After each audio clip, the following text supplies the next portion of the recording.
All right, good morning. It's Sunday, and I wanted to record a video talking about when you cross paths with someone who continually projects their own inner struggle out into their reality onto everyone else with the conviction of being absolutely right. And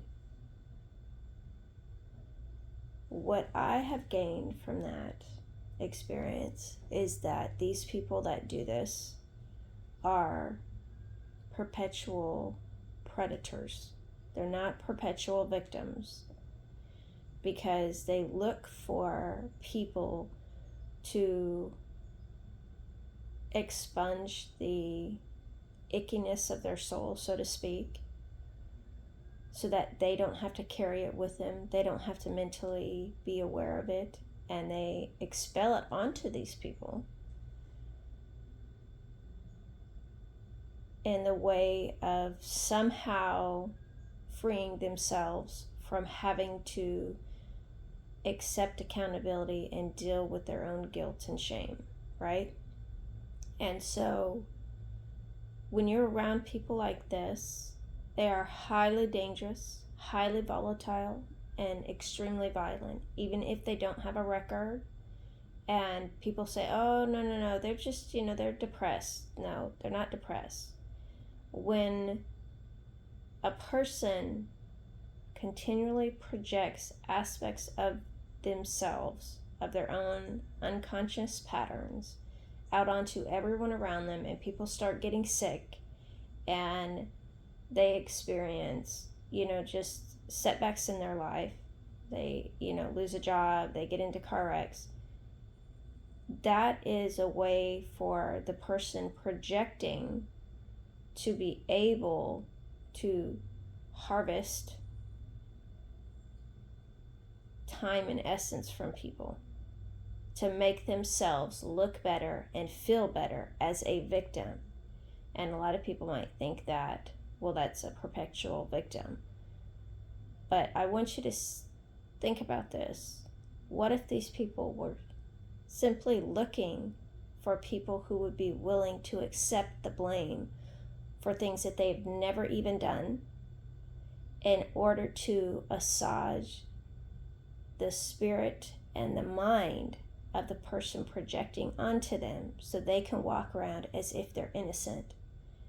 That is not a perpetual victim. That is the mindset in the essence of a perpetual predator.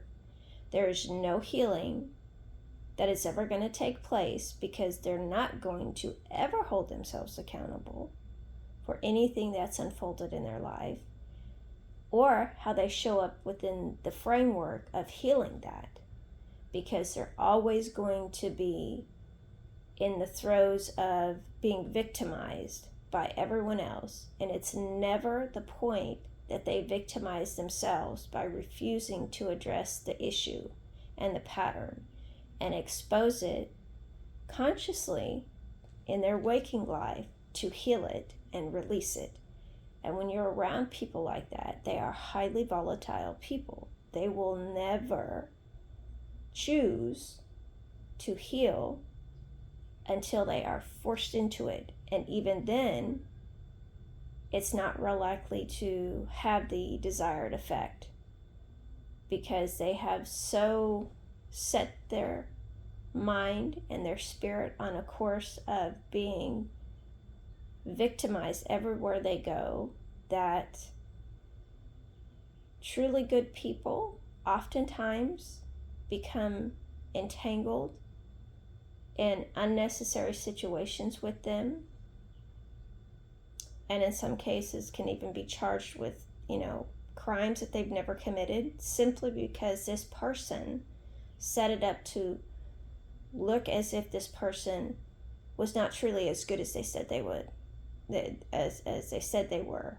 And the good person who thought that they were helping didn't exercise discretion or any kind of caution when they were seeing things, and they continued to supplement the energy of this person and enable them, and in a way enabled their own,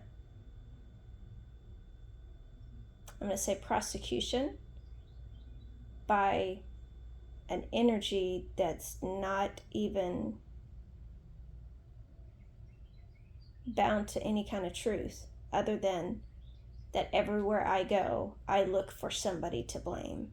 And if I find somebody that's willing to take on that burden because they're dumb enough to or stupid enough to, then you know what? Hey, they should have known better.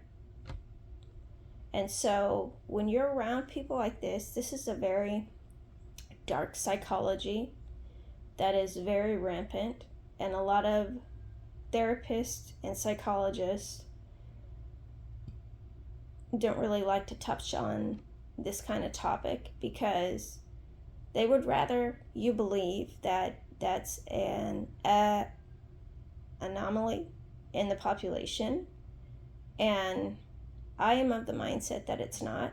There are so many people on this planet that carry that energy with them, that refuse to acknowledge their own inner struggles and project daily. And these are people that are highly respected, people that are, upstanding members of their communities, as well as the people that are at the bottom of the social status, social rungs.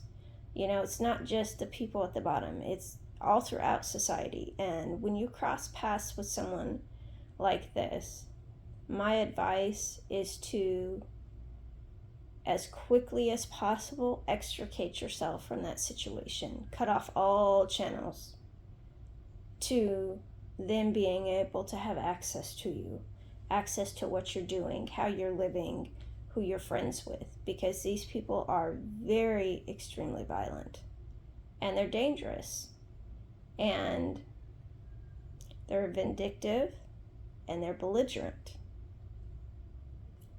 And I just wanted to come on here and discuss that and just drop that as food for thought if you are going through that. I'll see you on the next video.